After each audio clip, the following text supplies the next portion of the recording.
कोई भी लंग से डिजीज़ होती है तो बहुत आम सिम्टम्स होते हैं, चाहे वो वायरल हो, चाहे वो एस्थमा हो, चाहे सीओपीडी हो, खांसी।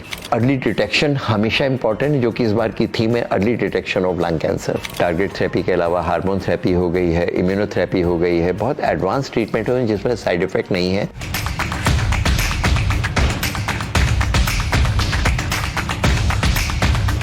सोचिए ज़रा, हम हर पल सांस ले रहे हैं बिना रुके, बिना सोचे।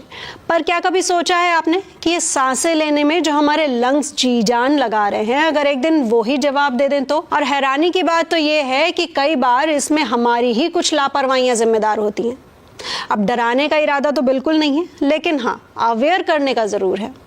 इसी मकसद से आज हमारे साथ स्टूडियो में मौजूद हैं रिजेंसी हॉस्पिटल के senior pulmonologist doctor Rajeev Kakkar ji. Doctor साहब, हम लोग आज लंग कैंसर पे बात करने के लिए यहाँ पर हैं, तो फिर सबसे पहला जो मेरा क्वेश्चन उठता है वो ये उठता है कि आज के समय में देखें तो कैंसर के पेशेंट्स, स्पेशली लंग कैंसर के पेशेंट्स बहुत ज़्यादा बढ़ रहे हैं। तो क्या कुछ ऐसा है जो आज के समय में इतना स्पेसिफिक हो चुका है कि इतने ज़्यादा लोग कैंसर से सफ़र कर रहे हैं? बिल्कुल ठीक कहा रुचि आपने कि इधर कैंसर के ही पेशेंट बहुत ज़्यादा वर्ल्ड में, ऑल ओवर वर्ल्ड बढ़ रहे हैं। स्पेशली जो डेवलपिंग कंट्री है, इंडिया में काफ़ी पेशेंट कैंसर के बढ़ रहे हैं। उसका एक कारण, जो महत्वपूर्ण कारण है, हमारी लाइफ स्टाइल, हमारी हैबिट्स, और वो जो फास्ट लाइफ के साथ में कुछ चीज़ें, हमारे मोबाइल हैं, हमारे डाइट है, क्या हम खाते हैं, कैसे हम सांस लेते हैं, इंडस्ट्रियलाइजेशन, ये सारी चीज़ें हमारे लंग को, हमारी बॉडी को अफेक्ट कर रही हैं।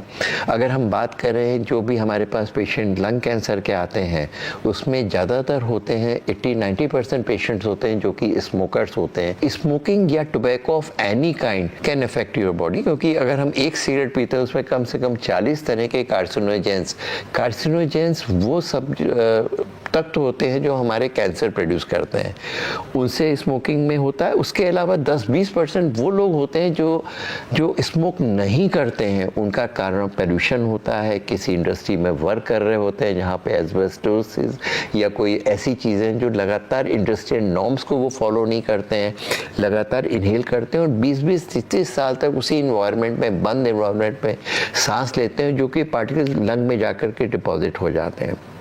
Chronic infections like old tuberculosis, उसके ऊपर अगर जो कैंसर होता है उसको स्कार कार्सिनोमा कहते हैं।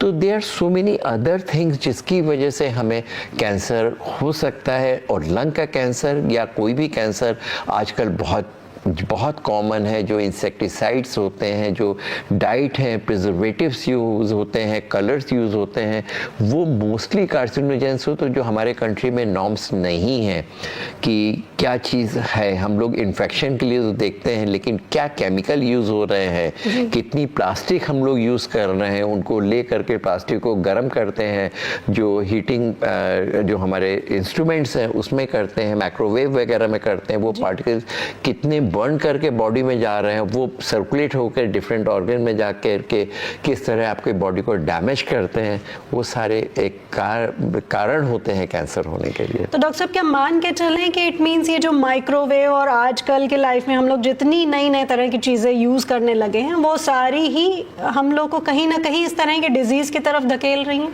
क्यों नहीं। आप एक चीज़ सोचिए कि माइक्रोवेव में बहुत कम समय में कितना हीट प्रोड्यूस कर रहा है। बिल्कुल। अब उन्होंने कह दिया कि ये कंटेनर जो उसका है, प्लास्टिक का है, ये माइक्रोवेव फ्रेंडली है, उसको हीट हो रही है, उसके अंदर जो फूड है वो गर्म हो रहा है, सेंटर से पेरिफेरी में जा रहा है, उसकी हीटिंग जो वो होता है, कुछ न कुछ पार्टिकल्स तो वहाँ से निकल कर आएंगे ना। बिल्कुल। फूड में कंटामिनेट हो रहा है, कौन टेस्ट करता है, किसको मालूम क्या हो रहा है।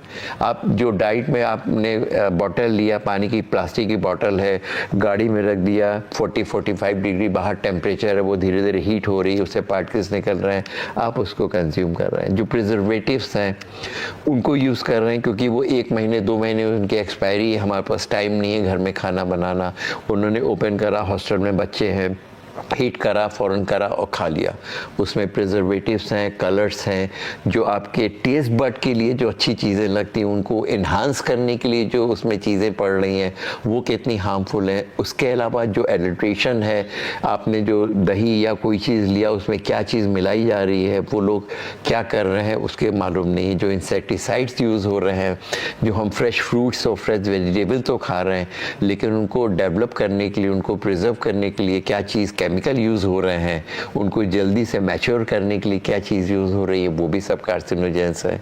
कुछ ऑक्सीटोसिन के इंजेक्शंस देते हैं, जो आपको बड़े बड़े फ्रूट्स मिल रहे हैं, बड़ी बड़ी सब्जियां मिल रही हैं, इतने खूबसूरत हैं, कलर बहुत अच्छे हैं, वो सब आर्टिफिशियली मैनेज करा हुआ है। तो कितना हम लोग डाइट में, इन्वायरमेंट में, इनहेलेशन में, आप सन से एक्सपोज नहीं होते हैं, हमारे बंद इन्वायरमेंट है, वेंटिलेशन नहीं है, हम लोग की हैबिट है, ये सारी बंद कमरे में पार्टीज़ हैं, एक जगह बहुत रश हो रहा है, तो ये सारी चीज़ें हैं। लेट नाइट है, हम लोग की रेस्टिंग नहीं है, एंग्जाइटी है, सब कार्सिनोजेंस है। स्लीप पूरी नहीं हो रही है, स्लीप भी आपको किलर सेल प्रोड्यूस करती है, जो आपकी एवरीडे जो कैंसर सेल्स बनती हैं उनको जो किल करता है। वो सारी हैबिट्स हैं जो कि हमें कैंसर को ज़्यादा मौजूद